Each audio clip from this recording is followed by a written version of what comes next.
Okay, so we're looking at transient conduction, and what we're going to do, we're going to begin by looking at the heat diffusion equation. And what we'll be doing is considering a case with the simplest possible boundary conditions that we could encounter, and we'll come up with a solution for this technique. Well, I'll give you the solution. We won't go through the math, but it essentially uses the separation of variable technique. So what we're going to do, we're going to begin, we're looking at a slab, or what we call an infinite plate, and the boundary conditions are at fixed temperatures. So these are probably the simplest boundary conditions that you could have. And then the boundary conditions are suddenly changed to another temperature. So let's take a look at that.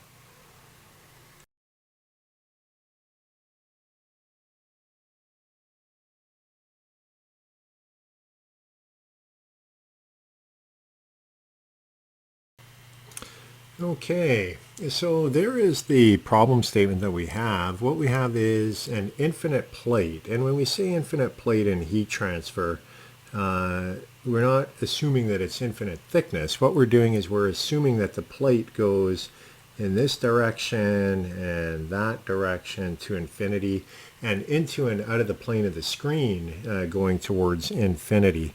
And the plate itself actually does have a finite thickness, and so here we will define our x-axis. And the width of the plate, we will assign it to be 2L. So that is the width of the plate. So this here is our plate. And we say it's infinite because it goes up and down into and out of the plane of the screen to infinity. And what we're told is this plate is initially at temperature Ti. So the entire plate is at a fixed temperature at time 0. And then suddenly what we do is we change the boundaries at time T greater than 0. We change the boundaries here, so this is T1. And this becomes T1. And so with that, what's happening is we're changing our boundary conditions, and that change in temperature is going to move inwards towards the center of the plate with time. And so what we've looked at thus far in the course has been looking at things steady state. Finally, we're dealing with the problem dealing with transients. And so let's take a look at how we would approach the solution to this problem.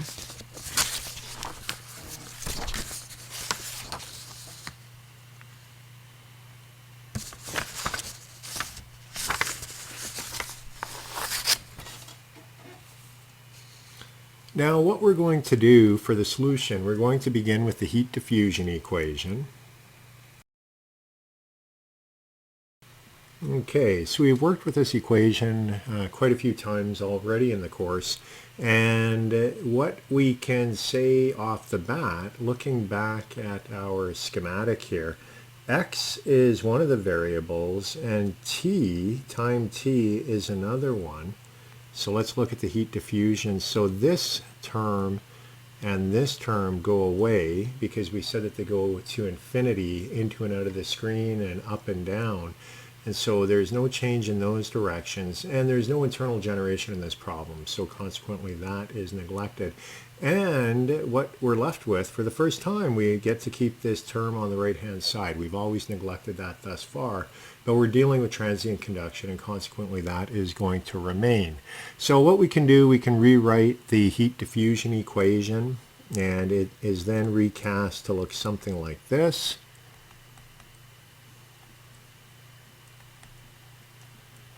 And you'll notice that we still have temperature. We cannot convert this into an ODE like we did for some of the other solution techniques, because temperature is a function of x and time in this solution. And so that's the equation that we're going to be working with. Another thing, what I've done, I've made a substitution here. You might be wondering, what is alpha? Well, alpha is a very common parameter that we use when we're doing transient conduction analysis, and that is referred to as being the thermal diffusivity. And what that is, it's the thermal conductivity divided by the density and the specific heat capacity of the solid that we are considering. And so that is the thermal diffusivity. And you can find that in tables. If you have a heat transfer book, look in the back. I'm sure you'll find thermal diffusivity there with thermal conductivity, density, and all the other variables that we're using for the different substances that we're solving. So that is the equation that we're going to work with. We have the thermal diffusivity. If you were to go through a solution technique to this, the solution technique is similar to what we looked at for 2D conduction. And if you recall, for 2D conduction, temperature was a function of x and y. Here we have temperature as a function of x and time. And so that's what we're looking for. That is the nature of the solution that we're looking for. We know the boundary conditions for this current problem. The boundary conditions are fixed temperatures and they just change from the initial temperature. So the solution to this can be determined using the separation of variables method. And just like before when we looked at 2D conduction, I am not going to go through and give you the method of solving that. If you get any textbook in heat transfer, I'm sure they will go through it and you can look at it there. But what comes out of this is going to be the temperature as a function of position in the solid and then as a function of time. And we'll denote time by tau.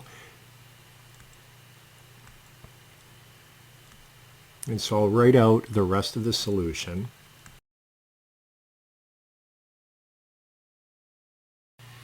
Okay, so that is the solution to our problem. And we were told that it was initially at Ti, and then the boundaries go to T1. So those are the temperatures on the boundary. Other things that we notice here, this is an infinite series. And so it is going from n equals 1 to infinity. And there is a restriction on n. N, it's for odd values. So we have 1, 3, 5, and so on.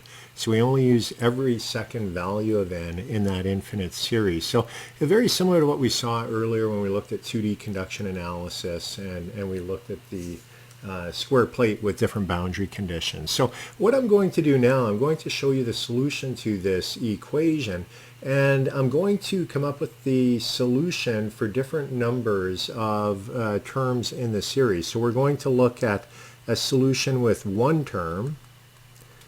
We'll look for n equals 3. That would be a solution with two terms. And then n equals 5. That would be 3 terms, and so on. So we're going to look at solutions for a different number of terms. The parameters, alpha, are thermal diffusivity.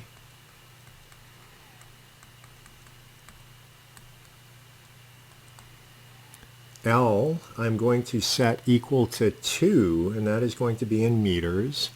And then time, T, or actually in this equation here we had tau, but I used time. So tau is, I'm going to go from 0.1, and then I am going to go in steps up to 50 seconds. So we're going to look at the evolution of temperature within a substance. And essentially what we're going to have is a plot like this. This is going to be x, and this is going to be temperature. And then what you're going to see, we're going to go from the initial condition. The initial condition here would be something like that. We have a step change. And then what happens is initially we are at Ti. And then what we do is we drop the temperature on the wall down to T1. And so what we're going to be doing is looking at the evolution of that. And for the particular example that we're looking at, let's see here, what do I put T? I put Ti is equal to 100, and T1 is 15 degrees C. So those are the conditions that we're going to have. We drop the temperature down, and then we're going to see this system move in with time. And so that's what we'll be looking at in the solution. So let's take a look at that now, and we'll look at what the solution looks like with different numbers of terms. So here we have one term, two terms, three terms, 4, 5, 6, and I've really sped this simulation up. We're going to look at it quickly, and you can see down in the bottom right hand side where we have 6 terms, we'll look at it slower now. There's a bit of ripple at the beginning when we have the square wave, because remember we're filling in using sine functions, but as you get further on in time, that ripple goes away. And then slowly you can see the step change moving to the right, and that is as conduction is taking place within the solid object that we're looking at. So that is what that solution looks like. You can see that you need obviously more than 6 terms because you have quite a bit of ripple. And even I didn't show you really small time steps. I just showed you the first time was 0.1 seconds. Had I done 0.001 seconds, you would have even needed more terms to be able to resolve that step change discontinuity right at the beginning of that simulation. And so even with 50 terms, you still get quite a bit of ringing going on. And we refer to that as being Gibbs phenomena when we take sine waves and we try to approximate a step discontinuity. And we saw that as well when we looked at the solution for the heat diffusion equation for 2D conduction analysis. So that is the simplest approximation to a solution to the heat diffusion equation for transient conduction. What we're going to do in the next segment, we're going to move on to a different technique, and that is called the lump capacitance method. And that's where you assume that there is no temperature distribution within the object. You're assuming that the entire object is at the same temperature, and then we just model the temperature as a function of time. So that's what we'll be looking at next in the lump capacitance method.